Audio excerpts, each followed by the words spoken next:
என்னோட லிங்க்கை யூஸ் பண்ணி நீங்க இந்த வீடியோவ பார்க்க வந்திருந்தீங்க அப்படின்னாக்க, உங்க அனைவரையும் நான் வரவேற்கிறேன். நீங்க எப் நீங்க என் லிங்க்கை யூஸ் பண்ணி இந்த வீடியோவ பார்க்கணும்னு நீங்க காட்டுற ஆர்வமே, இந்த பேட்டர்ன் அத்தனையும் எப்படி பிரேக் பண்றது? அதுலேருந்து நீங்க வெளியில வரணும் அப்படின்ற எண்ணம் உங்களுக்கு இருக்கு அப்படின்றதையும் நான் புரிஞ்சுக்கிறேன். ஸோ இன்னைக்கு நான் எடுத்துக்கிட்ட தலைப்பு, lack of emotional safety. So ரொம்ப இப்ப இருக்கிற காலகட்டங்கள்ல இந்த எமோஷனல் சேஃப்டிய பத்தி யாரும் பேச மாட்டேன்றாங்க. அது ஒரு பெரிய விஷயமாவும் எடுத்துக்கவே மாட்டேன்றாங்க. ஏன் அப்படின்னாக்க, அவங்களுக்கு அந்த எமோஷனல் சேஃப்டி எனக்கு இல்ல அப்படின்றத அவங்க எடுத்து சொல்றதுக்கு அவங்களுக்கு வார்த்தைகளே கிடையாது. தாங்கிட்ட ஏதோ ஒரு இருக்குது, எனக்கு ஏதோ ஒண்ணு வலிக்குது, எனக்கு இத சொல்ல முடியல, சொல்ல தெரியல அப்படின்னு அவங்க ஃபீல் பண்ணுவாங்களே ஒழிய, அது இந்த எமோஷனல் சேஃப்டி இல்லாதனால தான் அப்படின்றது அவங்களுக்கு தெரியாம இருக்கிற ஒரு விஷயம். நம்ம பெரும்பாலும் சேஃப்டி அப்படின்றது பிசிக்கலா ப்ரொடெக்ஷன் கொடுக்கறது தான் சேஃப்டி அப்படின்னு நம்ம நினைச்சிட்டு இருக்கோம். ஆனா உண்மையிலேயே ஒரு ரிலேஷன்ஷிப் நல்லா இருக்கணும், சேஃப்டியா இருக்கணும் அப்படின்னாக்க அந்த இடத்துல எமோஷனல் சேஃப்டி அப்படின்றது ரொம்பவும் முக்கியம். எமோஷனல் சேஃப்டினா ஒன்றும் கிடையாதுங்க.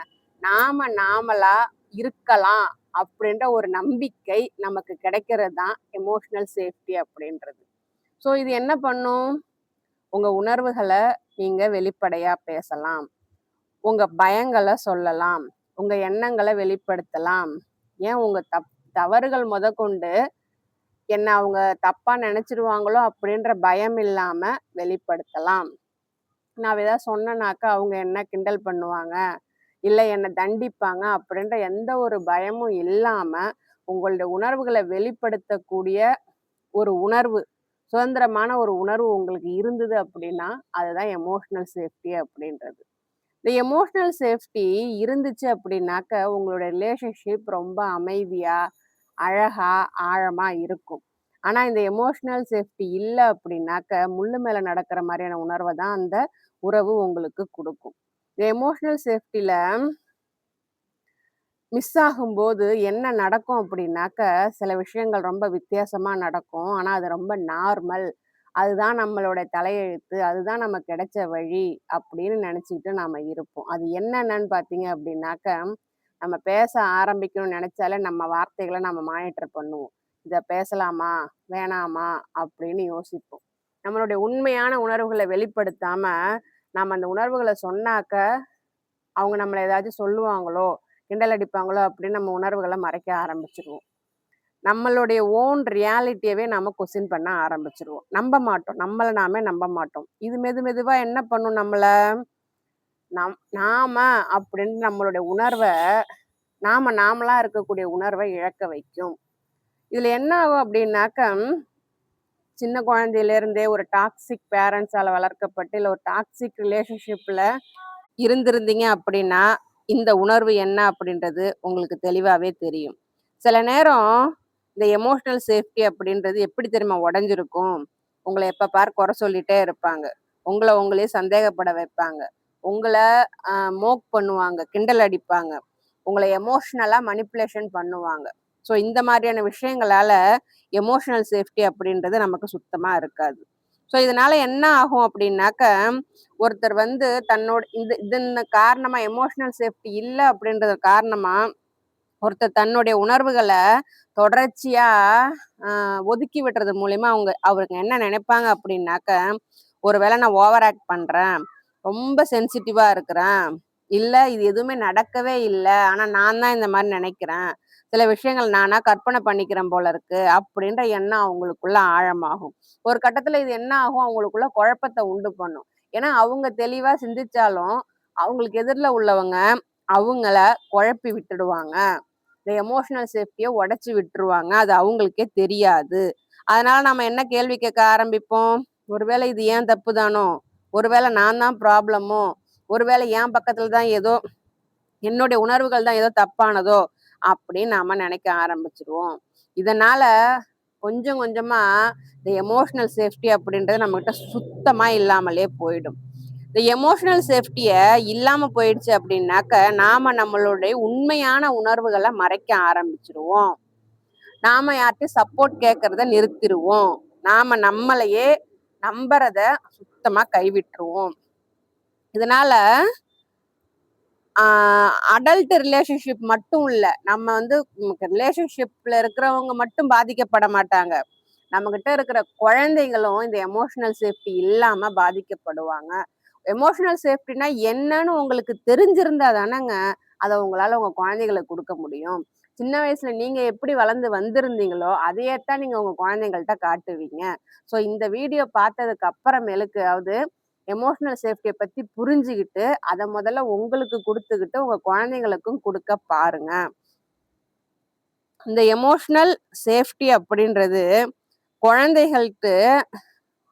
குழந்தைகளுக்கு நாம கொடுக்கும்போது அவங்க என்ன கத்துப்பாங்க அப்படின்னாக்க, நம்மளுடைய உணர்வுகள் முக்கியமானது. நம்ம பெத்தவங்கள்ட்ட எதையும் மறைக்க வேண்டிய அவசியம் இல்ல. நாம தப்பே பண்ணாலும் பெத்தவங்க நம்மள வந்து ஏத்துப்பாங்க, அதை சரி பண்ணுவாங்க அப்படின்னு நம்பிக்கை குழந்தைங்களுக்கு கொடுக்கணும். ஒரு குழந்தை பெத்தவங்க திட்டுவாங்க, அடிப்பாங்கன்னு ஏதாவது ஒரு விஷயத்த மறைக்க ஆரம்பிச்சிருச்சு அப்படின்னாக்க, அங்கேயே நீங்க தெரிஞ்சுக்கோங்க, அங்க அந்த குழந்தை மேல தப்பு கிடையாது. சொல்லாத அந்த குழந்தை மேல தப்பு கிடையாது. அந்த குழந்தை வந்து சொல்றதுக்கு உண்டான எந்த ஒரு வாய்ப்பையும் நீங்க கொடுக்கல, சூழ்நிலைகளையும் அந்த குழந்தைக்கு நீங்க அனுமதிக்கல அப்படின்னு அர்த்தம். அந்த குழந்தை மேல தப்பு சொல்லி பிரயோஜனமே கிடையாது. நீங்க என்னதான் அடிச்சாலும் திட்டினாலும் திரும்ப திரும்ப அந்த குழந்தை உங்கள்ட்ட இருந்து மறைக்கதான் பார்க்குமே ஒழிய திரும்ப வந்து உங்கள்ட்ட எதையுமே சொல்லாது. சில நேரங்கள்ல அந்த குழந்தை அழுவுதுன்னா அழுவ விட்டுறணும். அந்த குழந்தை பயப்படுது அப்படின்னா அந்த பயத்தை அவங்களுக்கு புரிய வைக்கணும். அந்த குழந்தை கேள்வி கேட்குது அப்படின்னாக்கா வாய மூடுன்னு சொல்லாம கேள்விக்கு பதில் தெரிஞ்சா சொல்லுங்க, இல்லாட்டி எனக்கு தெரியலப்பா நான் வேணா கேட்டு சொல்றேன்னு சொல்லுங்க. அந்த குழந்தை கேள்வி கேட்டது தப்புன்னு அந்த குழந்தைய நினைக்க வச்சிடாதீங்க. சப்போஸ் அந்த குழந்தைங்க தப்பே பண்ணாலுமே இனிமே இதை பண்ணக்கூடாதுப்பா, இதனால இப்படி பாதிக்கப்படுது, இதனால இப்படி ஒரு பாதிப்பு வருது அப்படின்னு அந்த குழந்தைங்களுக்கு நாம சொல்லி கொடுக்கணும். குழந்தைங்க எந்த இடத்துல அதனுடைய உணர்வுகளும் அதனுடைய வலிகளும் அதனுடைய எண்ணங்களும் ஒதுக்கப்படுதோ அல்லது கிண்டல் அடிக்கப்படுதோ அந்த இடத்துல அவங்க ஆப்போசிட்டான ஒரு பாடத்தை கத்துப்பாங்க. என்ன அப்படின்னாக்க, அந்த எமோஷன்ஸ் அத்தனையுமே அவங்களுக்குள்ள அடக்கி வச்சுக்கிறது. ஸோ இப்ப இந்த சூழ்நிலையில அவங்க அடக்கி வைக்க அவங்க வளரும் போது என்னவா மாறுவாங்க அப்படின்னாக்க, நம்பிக்கை இருக்காது அவங்கள்ட்ட. அவங்கள்ட்ட இருந்து இன்டிமெசிய வாங்கவே முடியாது. அவங்களுக்கு செல்ஃப் ஒர்த் இருக்கவே இருக்காது. ஸோ இப்போ ஒரு விஷயத்த யோசிச்சு பாருங்க. எனக்கு எமோஷனல் சேஃப்டி இல்ல அப்படின்னு நீங்க ஃபீல் பண்ணீங்க அப்படின்னாக்கா, அதே எமோஷனல் சேஃப்டி உங்க பார்ட்னருக்கும் இல்ல. நீங்க அவங்கள மாத்த முடியாது. அவங்களுக்கு நீங்க எமோஷனல் சேஃப்டிய குடுக்கவும் முடியாது. ஏன்னா, அத அவங்க உணர மாட்டாங்க. அப்போ நீங்க முதல்ல என்ன பண்ணணும்? இந்த எமோஷனல் சேஃப்டிய உங்களுக்கு நீங்க குடுக்கணும். இத எப்படி குடுக்கணும் அப்படின்னாக்க, ஒரு ஹெல்தியான ரிலேஷன்ஷிப்புக்கும், ஒரு நல்ல பேரண்டிங்க்கும் இந்த எமோஷனல் சேஃப்டி தான் அடித்தளமானது. ஸோ அது முதல்ல உங்களுக்குள்ள வளரணும். எப்படி வளரணும் அப்படின்னாக்க, நீங்க உங்கள நம்பணும். நீங்க என்ன சொல்லுவீங்க? எனக்கு வந்து இப்படி வலிக்குது, இப்படி நடக்கும்போது எனக்கு வலிக்குது அப்படின்னு போய் நீங்க அவங்கள்ட்ட சொல்லும்போது, சில நேரங்கள்ல அவங்கள்ட்ட என்ன வரும் அப்படின்னாக்க, இதெல்லாம் சாதாரண விஷயம், இதை ஏன் நீ பெருசுபடுத்துற அப்படின்ற பதில் தான் அவங்கள்ட்ட இருந்து வரும். ஆனா நீங்க எதிர்பார்க்கிற பதில் என்னவா இருக்கும்? ஐயோ நான் தெரியாம பண்ணிட்டேன், உனக்கு வலிக்கும்னு எனக்கு தெரியல, சரி இது என்னவா மாத்திக்கலாம் சொல்லு அப்படின்னு அங்க உங்க உணர்வுகளை அவங்க அங்கீகரிச்சாங்க அப்படின்னாக்க அந்த எமோஷனல் சேஃப்டி அங்க இருக்குன்னு அர்த்தம். அப்படி அவங்க அங்கீகரிக்கல அப்படின்னாக்க அவங்களுக்கு எமோஷனல் சேஃப்டினா என்னன்னு தெரியலன்னு அர்த்தம். நீங்க அவங்க அவங்க உங்களுக்கு எமோஷனல் சேஃப்டிய குடுக்கல அப்படின்னு நீங்க ஃபீல் பண்றீங்க இல்லையா? இதே எமோஷனல் சேஃப்டி என்னைக்காச்சும் நீங்க அவங்களுக்கு குடுத்துருக்கீங்களா? ஸோ தப்பு எந்த பக்கம் இருந்தாலும் நான் முதல்ல ஒத்துக்கணும். ஸோ நம்மகிட்ட இருந்தாலும் அத திருத்திக்கணும். அவங்கள்ட்ட இருந்தது அப்படின்னாக்கா அவங்கள நம்மால திருத்த முடியாது. அதுக்கு பதிலு நம்மகிட்ட என்ன இருக்குதோ அத சரி பண்ண நாம பார்க்கணும். சேஃப்டியான ரிலேஷன்ஷிப்புக்கு முதல்ல ஒருத்தர ஒருத்தர் புரிஞ்சுக்கணும். அட்டாக் பண்ணக்கூடாது. நான் சொல்றது புரியும்னு நினைக்கிறேன் நானு. எமோஷனல் சேஃப்டி தான் ரிலேஷன்ஷிப்புக்குள்ள இருக்கக்கூடிய பிணைப்பு வளருவதற்கு உதவும். நீங்க சேஃபா ஃபீல் பண்ணுனீங்கன்னா மட்டும்தான் உங்க 2 பேருக்கு நடுவுல பயமோ, வெறுப்போ, கோவமோ, விரக்தியோ, ஏமாற்றமோ, வலியோ, வேதனையோ இருக்காது. இருந்தாலும் அத நீங்க பகிர்றதுக்கு தயங்க மாட்டீங்க. பயப்பட மாட்டீங்க. நீங்க சொல்லலாம், ஏன் ஓப்பனாவே சொல்லுங்க. நான் தப்பு பண்ணிட்டேன், நான் கத்துக்கிறேன், நான் இதை விட சரியா பண்றேன். சொல்லறதுல ஒன்றும் குறைஞ்சிட மாட்டோமே. ஸோ நீங்க சொல்லும் போது, உண்மையிலேயே உங்க மேல தப்பு இருக்கும்போது நீங்க சொல்லும் போது அவங்களுக்கு அந்த எமோஷனல் சேஃப்டி கிடைக்கும். ஒருவேளை உங்க மேல தப்பு இல்லை அப்படின்னாக்க அதை எடுத்து சொல்லிடுங்க. என் மேல தப்பு இல்லை. எப்படி நாம என் மேல தப்பு இருக்குன்னு நான் ஒத்துக்க சொல்றனோ அதே மாதிரி தப்பு இல்லாதப்பையும் எடுத்து சொல்லுங்க. நீங்க பண்றதே இந்த மாதிரி ஆப்போசிட்டான வேலை தான். உங்களுக்குள்ள வலிகள் இருக்கும், ஆனா வெளியே சொல்ல மாட்டீங்க. உங்களுக்கு பிடிக்காது, ஆனா பிடிக்கும்னு சொல்லுவீங்க. உள்ளுக்குள்ள நோன்னு பதில் வரும், வெளியில எஸ் சொல்லுவீங்க. உள்ளுக்குள்ள எஸ் சொல்லணும்னு ஆசையா இருக்கும், ஆனா வெளியில நோ சொல்லுவீங்க. இது தேவையே இல்லை. இதை நீங்க குறைச்சா மட்டும்தான் உங்களுக்கு நீங்க எமோஷனல் சேஃப்டியை முதல்ல கையில எடுக்க முடியும். சில நேரங்கள்ல இப்படி நடக்கிறது தான். அதாவது நீங்க உங்க தவறுகளை ஒத்துக்கிறதும் ரிலேஷன்ஷிப்பை ரொம்ப டீப்பா மாத்தும். இதுல என்ன ஆகும் அப்படின்னாக்க, எமோஷனல் சேஃப்டி இல்லாத இடத்துல என்ன நடக்கும் அப்படின்னாக்க, எமோஷனல் சேஃப்டியை உங்களால உருவாக்க முடியுமா? ஒரு ரிலேஷன்ஷிப்ல எமோஷனல் சேஃப்டி இல்லைன்னு தெரிஞ்சு போச்சு. ஆனா உங்களால அதை உருவாக்க முடியுமானா கண்டிப்பா உருவாக்க முடியும். எப்படி அப்படின்னா, முதல்ல அந்த எமோஷனல் சேஃப்டியை நீங்க உணரணும். உங்க மனதுக்கு புரிய வைக்கணும், உங்க உடம்புக்கு புரிய வைக்கணும். அப்படி புரிய வைக்கும் போதுதான் நீங்க உங்களை ஜட்ஜ் பண்ண மாட்டீங்க. நான் ஏன் இப்படி ஃபீல் பண்றேன், என்னை ஏன் அவங்க வெறுக்கிறாங்க, நான் சொல்ல வந்ததை ஏன் நிராகரிக்கிறாங்க, இப்படி கேட்கறத விட்டுட்டு நீங்க கேட்க வேண்டியது ஒண்ணுதான். நான் இப்படி ஃபீல் பண்றது ரைட். எனக்குள்ள இருந்து இயல்பா வரக்கூடிய ஒரு ஃபீலிங், ஒரு உணர்வானது நான் உணர்றேன் அப்படின்னா அது சரியானதுதான். அதை கண்டு நான் குற்ற உணர்வோ பயமோ பட வேண்டிய அவசியம் இல்லை. என்னுடைய உணர்வுகள் மதிக்கப்படக்கூடியது. அதை நான் யாருக்காகவும் மறைக்க வேண்டியது கிடையாது அப்படின்னு முதல்ல புரிஞ்சுக்கோங்க. வெளிப்படுத்த தயங்காதீங்க. இதுதான் முதல் ஸ்டெப். அடுத்து பவுண்டரிஸ். நீங்க போடுற பவுண்டரிஸ் எமோஷனல் சேஃப்டி இல்லாத இடங்கள்ல மீறப்படும். ஆனா எமோஷனல் சேஃப்டி இருக்கிற இடங்கள்ல மதிக்கப்படும். அந்த பவுண்டரிஸ் உங்களுக்கு என்ன சொல்லி கொடுக்கும் அப்படின்னாக்க, உங்க எமோஷனல் சேஃப்டியை பாதுகாக்கிறதுக்கு உண்டான வழியை சொல்லி கொடுக்கும். அதை எப்படி நீங்க பாதுகாக்கலாம்?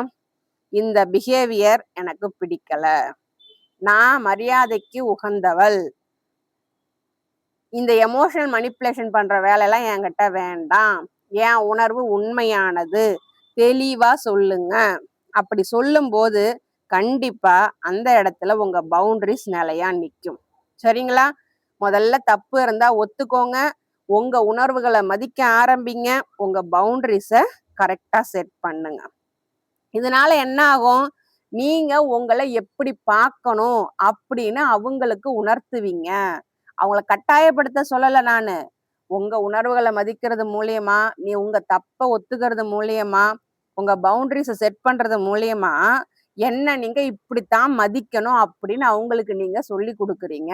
அவங்க புரிஞ்சுக்கிட்டாங்களோ புரியாட்டியோ அது அவங்களுடைய விருப்பம். நீங்க உங்களுக்கு உண்டான எமோஷனல் சேஃப்டியை இதுல இருந்து உங்களால தக்க வச்சுக்க முடியும். சில நேரங்கள்ல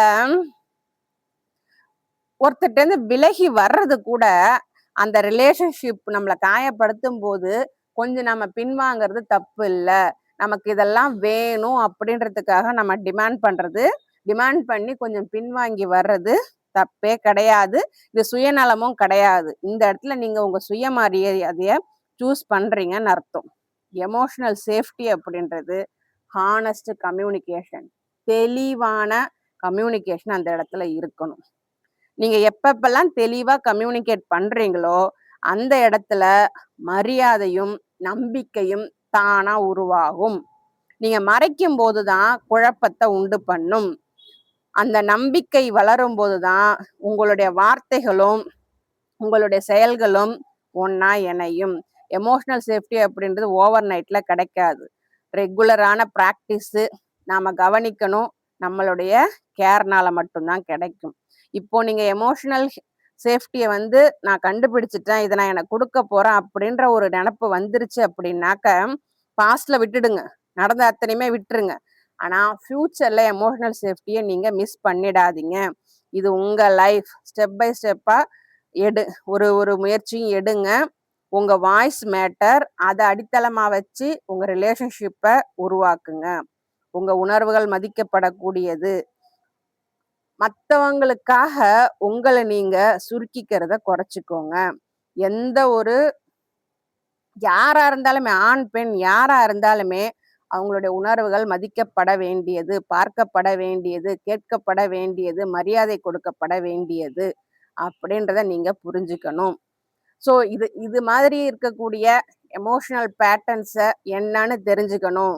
அத நான் ஹீல் பண்ணணும். அப்படின்ற எண்ணம் உங்களுக்கு இருந்தது அப்படின்னாக்க, என்னுடைய போஸ்ட்ட கன்டினியூவா செக் பண்ணிட்டே வாங்க. ஒரு ஒரு நாளும் ஒரு ஒரு பேட்டர்ன பத்தின தகவல்கள நான் சொல்லுவேன். அந்த பேட்டர்ன் எங்கேருந்து வருது? அதனால எப்படி பாதிக்கப்படுறீங்க? அதுலேருந்து எப்படி வெளில வரலாம்? அப்படின்னு நான் சொல்லுவேன். ஸோ எனக்கு பிரேக்கிங் பேட்டர்ன் கமெண்ட் பண்ணுங்க.